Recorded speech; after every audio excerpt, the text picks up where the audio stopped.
Welcome to the News Hour. The four-day partial government shutdown is now over. Lawmakers passed a funding package today, which President Trump then signed, reopening the government. But the policy fight behind this shutdown over Mr. Trump's immigration crackdown is far from over.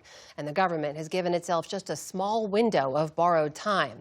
As congressional correspondent Lisa Desjardins has been following and is now here to explain. Lisa, good to see you. Good to see you. So just kick us off here. What happened today and what does it mean? This narrowly passed the House. It was close, and there was a great deal of floor drama, and I'm going to talk a little bit about it because it is important for what lies ahead.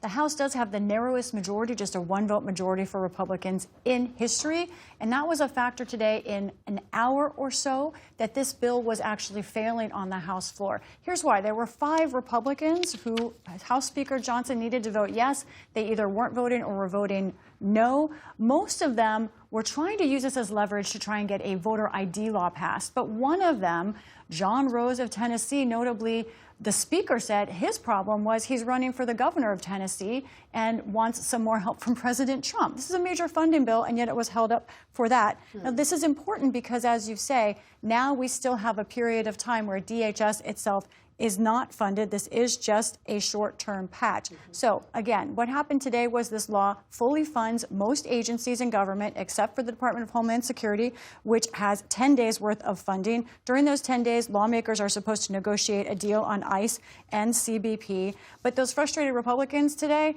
they're still frustrated. One of them continued to vote no, Thomas Massie of Kentucky. Our producer, Kyle Maduro, caught up with him and talked about his opposition. Is it worth holding out for it, or you think that this is all just process? Hold out for something at some point, right? Nobody's holding out for anything here but me. And I held out for the Epstein files and got it done. They got to start holding out for something.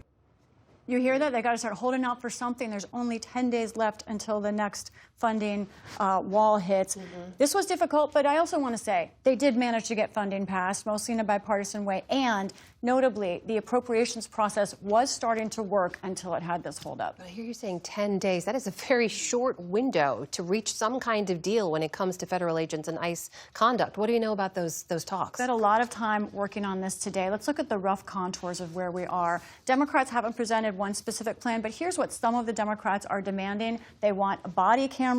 They want no more masks. They want ICE agents to provide their IDs, and some Democrats want to require judicial warrants for ICE. But here's the problem where it's getting complicated. Here's a look at where Republicans are in general. We know DHS has already said they will work to get body cameras on ICE agents, but as for masks, IDs, unclear exactly where Republicans will come down on that. And Republicans, including the Speaker, have said they are against the idea of using judicial warrants. Another question here is that Republicans, including the Speaker, want that vote on a voter ID law, which is unassociated with this. They want to add it to it. So here's what Speaker Johnson said earlier today on both fronts.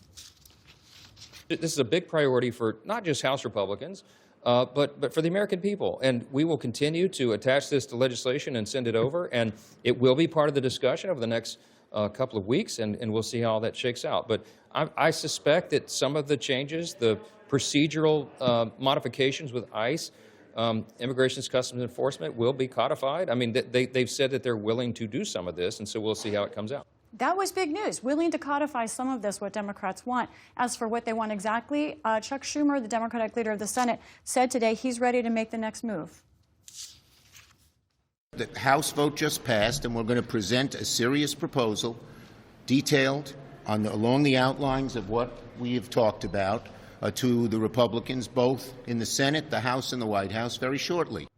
We're also watching House Democrats. They don't necessarily agree with Senate Democrats. You mentioned those judicial warrants. That seems like one of the most complicated pieces here. What do Democrats want there? I think we're going to be talking a lot more about this in coming days, but quickly, the judicial warrants have a much higher standard.